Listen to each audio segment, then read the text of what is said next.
ऐसा चाहिए जैसा सुख सुहाए, सार सार को कही रहे थोथा दे उड़ाए। साधु ऐसा चाहिए जैसा सुख सुहाए।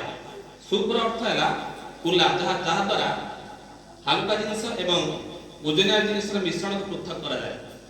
ठीक सही परी भगवान को कुलारे हम समस्त पाथर जाइछे ता हेइ नथिले आमे आज एखाने बसिबार अधिकार पाइ नथांतु। केउ जन्मरे कि पुण्य कर्म आमे करिथिलु जहा द्वारा आमे आज भगवान के सम्मुख रे बसिछु। भगवान तो वज्रकंठ रे घोषणा करिसंती तुमे तुम इच्छा रे मो पाख को आसिना हो।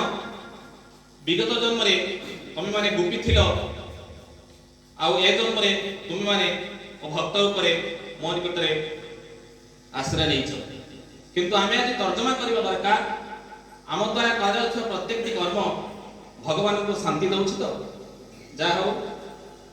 आउ गोटे कथा अछि कबीरदास निज को भगवान को निकट रे जमी समर्पण करथिले आमे ठीक सही परी निज को समर्पण करबा दरकार।